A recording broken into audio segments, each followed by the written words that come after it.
Bom, vamos falar do artigo 7º da Constituição. São direitos dos trabalhadores urbanos e rurais, além de outros que visem a melhoria de sua condição social. 1. Relação de emprego protegida contra despedida arbitrária ou sem justa causa, nos termos de lei complementar, que preverá indenização compensatória, tá? E essa indenização de 40% do FGTS, dentre outros direitos, tá? É uma lei complementar nesse caso. 2. Seguro-desemprego em caso de desemprego involuntário. Involuntário, tá? Fundo de garantia de tempo de serviço.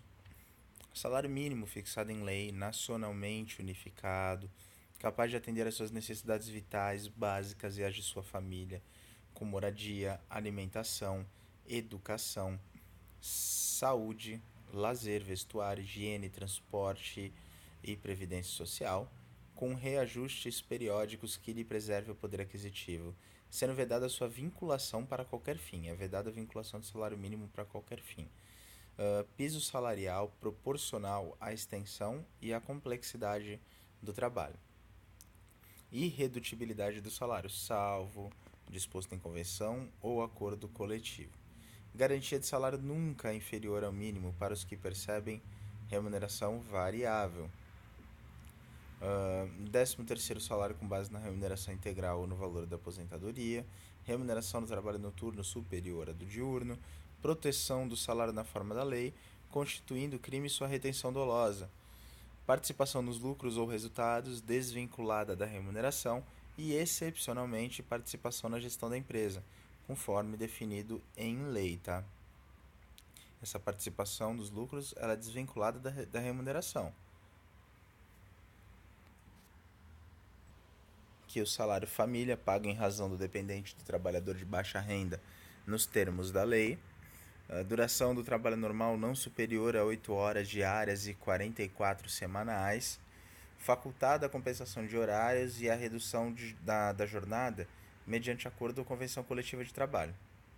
Então, está facultada aí a compensação de horários e a redução da jornada, mediante acordo ou convenção coletiva de trabalho. Também a jornada de 6 horas para o trabalho realizado em turnos ininterruptos de revezamento, salvo negociação coletiva. Repouso semanal remunerado, preferencialmente aos domingos, preferencialmente. Remuneração do serviço extraordinário superior no mínimo em 50% ao do normal. Gozo de férias anuais remuneradas com pelo menos 1/3 a mais do que o salário normal. Então, gozo de férias é 1/3 a mais, que é o terço constitucional. Agora, Agora aqui a relação de emprego protegida contra despedida arbitrária ou sem justa causa é 40% a indenização. Férias é 1/3. Licença à gestante sem prejuízo do emprego e do salário, com a duração de 120 dias. Licença à paternidade nos termos fixados em lei. Proteção do mercado de trabalho da mulher mediante incentivos específicos nos termos da lei.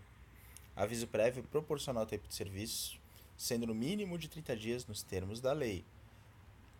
Redução dos riscos inerentes ao trabalho por meio de normas de saúde, higiene e segurança. Adicional de remuneração para as atividades penosas, insalubres ou perigosas, na forma da lei. Aposentadoria, assistência gratuita aos filhos e dependentes desde o nascimento até 5 anos de idade em creches e pré-escolas. Assistência gratuita aos filhos e dependentes desde o nascimento até 5 anos de idade em creches ou pré-escolas. Reconhecimento das convenções e acordos coletivos de trabalho. Proteção em face da automação, na forma da lei. Seguro contra acidentes de trabalho a cargo do empregador, sem excluir a indenização a que este está obrigado quando incorrer em dolo ou culpa. Ação quanto aos créditos resultantes das relações de trabalho com prazo prescricional de 5 anos para os trabalhadores urbanos e rurais até o limite de 2 anos após a extinção do contrato de trabalho. Proibição de diferença de salários de exercício de funções e de critério de admissão por motivo de sexo, idade, cor ou estado civil.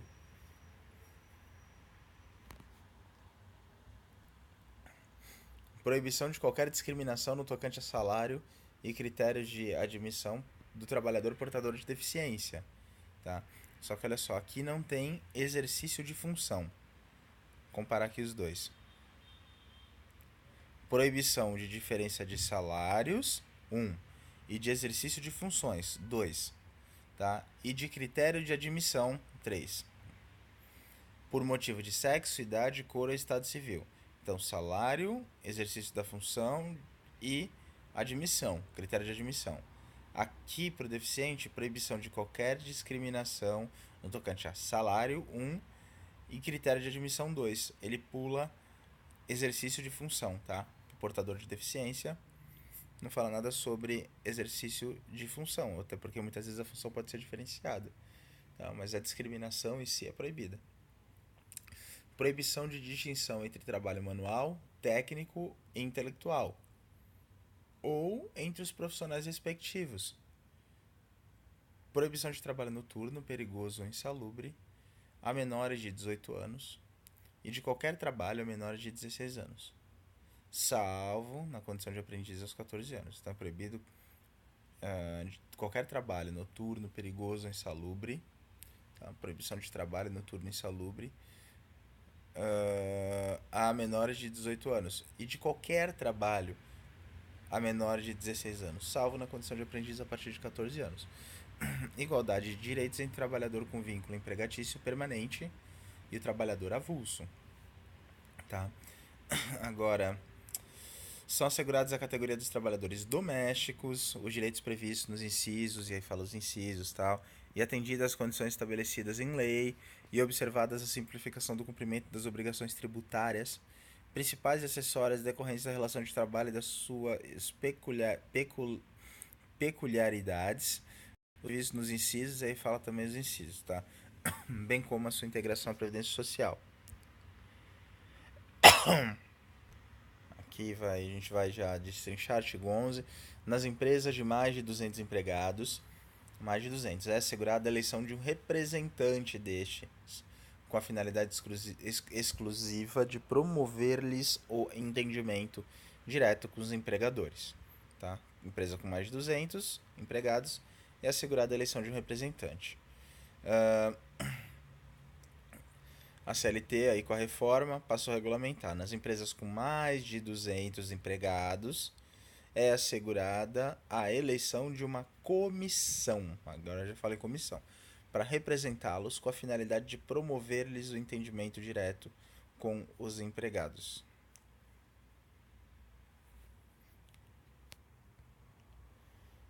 Direitos que continuam não elencados no artigo 7º, parágrafo único, tá? Que não tem para os empregados domésticos. É o piso salarial, eles não têm. É a participação nos lucros ou resultados, até porque o trabalhador doméstico não requer lucro, né? A jornada máxima de 6 horas do dia para trabalho ininterrupto de revezamento, porque não tem. Proteção ao mercado de trabalho da mulher. Adicional de salubridade, periculosidade e penosidade. Proteção em face da automação. Prescrição bienal e quinquenal. Proibição de distinção entre trabalho manual, técnico e intelectual, ou entre os profissionais respectivos, igualdade de direitos entre empregado e trabalhador avulso. Tá? Então isso aqui é o que eles não têm. Eles não têm o piso salarial.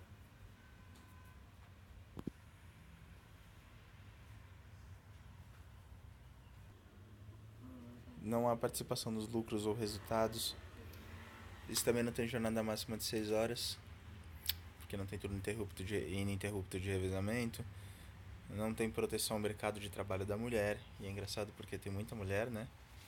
Nesse mercado. Adicionado de salubridade, periculosidade ou penosidade. Aí é de se entender. Proteção em face da automação também. Agora, prescrição bienal e quinquenal.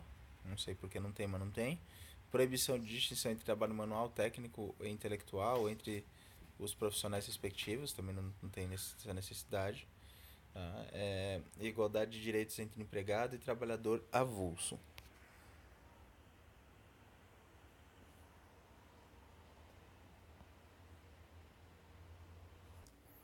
Agora, por fim, um quadro reunindo todos os demais deixando em preto os direitos que já constavam, tá, antes, em azul o que foi incluído, tá, em vermelho o que depende de regulamentação e taxado aquilo que não foi estendido aos domésticos. Tá? Bom, então tá aqui, ó. Aquilo que não foi taxado é aquilo que a gente já viu, que é o piso salarial, participação nos lucros, turno tempo de revezamento, mercado de trabalho da mulher, os adicionais, proteção em fase da automação e a prescrição bienal e quinquenal, também distinção entre trabalho manual, técnico e intelectual e igualdade de direitos entre empregado e trabalhador avulso, tá? Isso aqui que a gente já viu. Agora, o que já tinha o salário mínimo, a irredutibilidade do salário também já tinha, 13º salário, férias anuais remuneradas com terço, licença gestante, licença paternidade, aviso prévio, tá? Aposentadoria. São esses os que já tinham. O que foi acrescentado, garantia do mínimo, do salário mínimo aos que percebem remuneração variável, proteção ao salário na forma da lei, duração do trabalho não superior a 8 horas por dia e 44 semanais, remuneração do trabalho extraordinário igual ou maior que 50% da hora normal, redução dos riscos inerentes ao trabalho, e reconhecimento de acordo coletivo, convenção coletiva, e proibição de diferença entre salário por motivo de sexo, idade, cor e estado civil, e proibição de discriminação em salários e critérios de admissão do trabalhador portador de deficiência, e proibição de trabalho noturno, perigoso ou insalubre a menores de 18 anos e qualquer trabalho a menores de 16 anos. Isso aqui foi incluído. E tem aqui o que falta a regulamentação, que é proteção contra a despedida arbitrária, seguro-desemprego, FGTS, falta a regulamentação ainda, remuneração do trabalho noturno superior do diurno, salário família e auxílio aos filhos, independentes em creche de pré-escola e também seguro contra acidente de trabalho.